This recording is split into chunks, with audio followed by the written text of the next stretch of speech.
ఏంటంటే అంటే వ్యక్తిగా నా కుటుంబం అనేటువంటిది ఇంటికి సంబంధించింది కాకుండా మొత్తం కోరుట్ల టౌనే మా కుటుంబము అనేటువంటి విధంగానే రాజకీయాలకు అతీతంగా రకరకాల పార్టీలు ఉన్నాయి, అవన్నీ తెలుసు, అవన్నీ పేర్లు తీయాల్సిన అవసరం లేదు. రాజకీయాలు, ఐడియాలజీ అవన్నీ ఏమున్నా కోరుట్ల అనేటువంటిది హోమ్ టౌన్గా నేను భావిస్తున్నా కాబట్టి, వాస్తవం కూడా కాబట్టి అందరు నా కుటుంబ సభ్యులే అని అనుకుంటున్నా.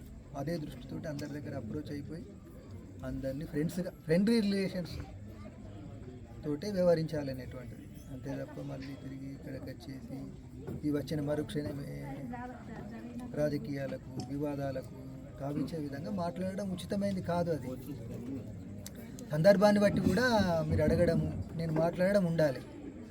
ఇక సందర్భాన్ని గమనించకుండా మనం అడగడం కూడా అది బాగుండదని మీ అందరికీ రిక్వెస్ట్.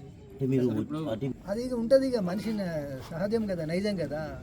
అంటే ఇన్నేళ్ళు దూరంగా ఉండి ఒక్కసారి అని అంటే మనిషి యొక్క శరీర ఆకృతి మారిపోతుంది. మార్పులు మేమంతా అంటే 18-19 సంవత్సరాల వయసులో ఉండి ఇప్పుడు ఒక్కసారికి వచ్చేసరికి వెంటనే పోల్చుకోలేని స్థితి.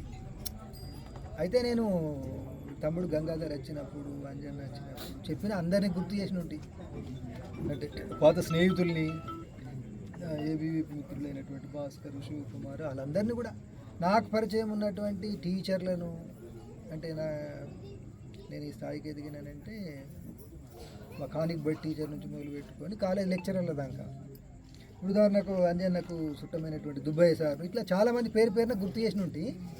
అట్లా రేపు కూడా అందరి దగ్గరికి వెళ్ళి పలకరిద్దామని, అట్లా చెప్పాలంటే చాలామంది పేర్లు ఎవరికైనా గుర్తుకొస్తారు. ఆ తర్వాత ఎవరికైనా కానీ తల్లి, తండ్రి, కుటుంబము, అన్న, తమ్ముడు, అక్క అన్నట్టు అందరికీ గుర్తొస్తారు. కాకపోతే దేశ ప్రజలందరూ మన కుటుంబ సభ్యులని భావించడం కాబట్టి ఉన్నటువంటి మన కుటుంబంలో ఉన్న ఇబ్బందులే దేశ ప్రజలకు ఉన్నటువంటి ఇబ్బందులు, వాటిని తొలగించడానికి పోరాటం మార్గం అనుకొని పోరాటం చేసినాం.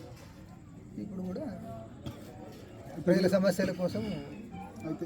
మీరు విద్యార్థులు అంటే ఇప్పుడు ఇక్కడేదో పట్టణంలో గ్రామీణ ప్రాంతంలాగా నేను స్వయంగా కానీ ఆనాడు ఇక్కడ పట్టణ ప్రజలు కానీ ఏదో పెద్ద సమస్య ఎదుర్కొని చాలా ఇబ్బంది పడ్డది అనేటువంటిది అయితే నాకు గుర్తు రావడం లేదు. కానీ ఒక దోపిడీ పీడన లేనటువంటి సమాజం అని అంటే చూడండి.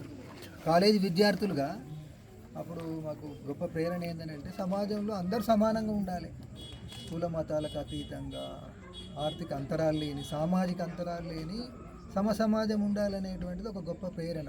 ఆ ప్రేరణతోటే ఊరును వదిలి అజ్ఞాత జీవితంలోకి వెళ్ళడం జరిగింది. అది ఎప్పుడైనా కానీ ఎవరికైనా కానీ ప్రపంచవ్యాప్తంగా, నాకు కానీ ప్రపంచంలో ఉన్నటువంటి అందరికీ కూడా అది గొప్ప ప్రేరణగానే ఉంటుంది.